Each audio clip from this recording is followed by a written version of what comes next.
Welcome back to it, guys. This is the Now Morning Show, the day before the holiday edition. But one observance that we didn't necessarily mention earlier this week is that of occupational therapy.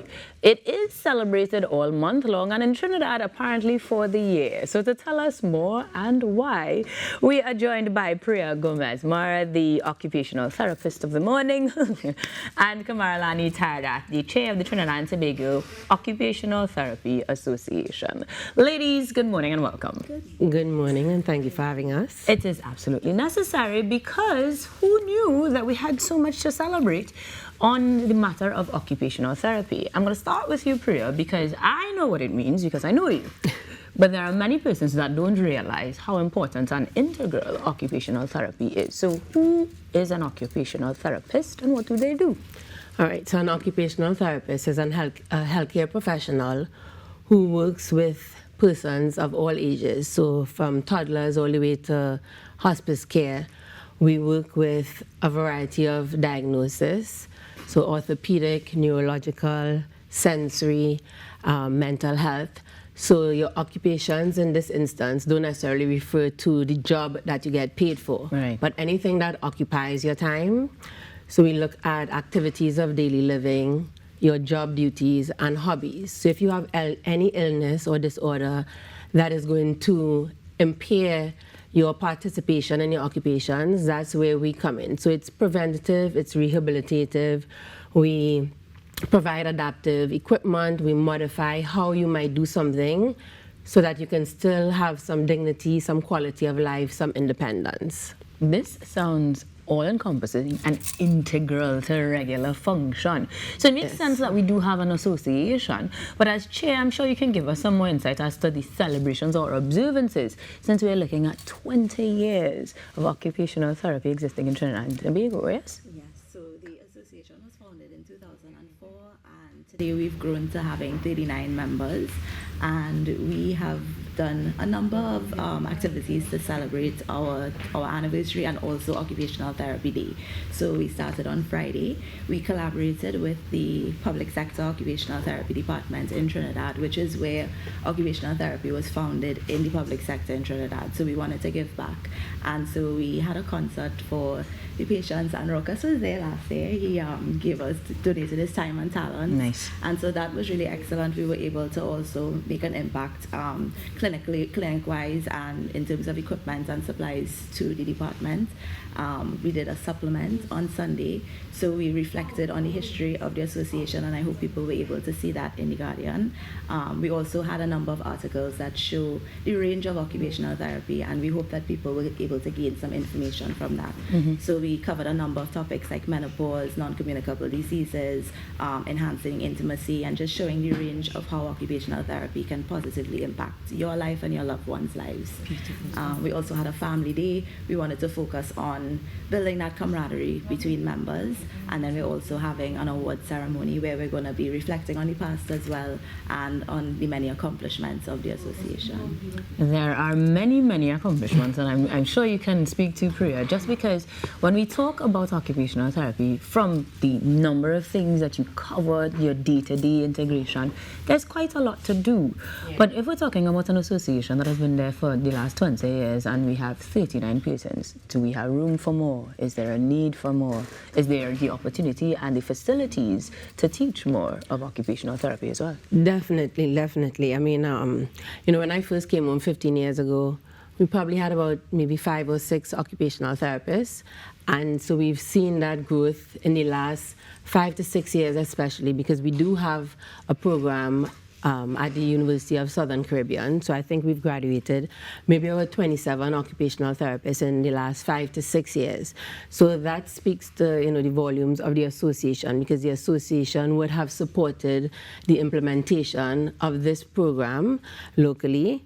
And so we're going to see those numbers. We need to get those numbers reflected now throughout the nation, in all of the public hospitals, in the health centers, integrated in schools, so that children who may have any type of diagnosis would be able to function and learn the skills to become a productive adult. And again, we're not trying to fix something, because not every diagnosis, not every limitation can be fixed, but we're looking at trying to see how we can modify it, how we can give that person the tools and the resources to reach their full potential and do the things that we typically want, need, and are expected to do. I like the perspective, though. It is not that you're trying to fix per se. It is literally to adapt to whatever need these persons have. And Kamara, I'm sure with your plans in terms of the association for future plans and membership, it would be advocacy somewhere in there, since I think there's a need for persons to understand how valuable these assets to society are. Tell me a little bit as to what outreach or advocacy we could look forward to. So our members are very often at health fairs, career fairs. We go to schools, but the association is also working on some more collaborative ways that we're going to partner with some of the ministries. So we have some proposals that we're working on. So look out for some Fingers of those crossed. things.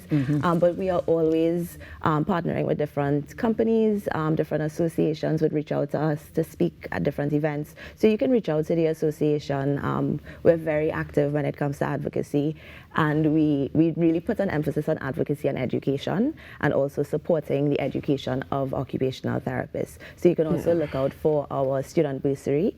So far in our 20-year history, and it's actually been in less than 10 years, the association has spent and invested over $80,000 in Trinidad and Tobago occupational therapy students. And I was one of those students who benefited from that bursary. And so we have announced the opening of it. So it's open from the 1st of November, so people can look on our website. And so we will be very active, and we're looking out, and we hope that others see this today and want to partner with us as well, because we want to enhance the access to occupational therapy for those who need it. Before I ask you my next question, tell me the ways to connect with you. Numbers, email addresses, or websites, please. So we are on Facebook, Trinidad and Tobago Occupational Therapy Association. We have a website. It's www.ttota.com. We're also on Instagram, ttota868. You can also call 768-0994 if you need any information on occupational therapy.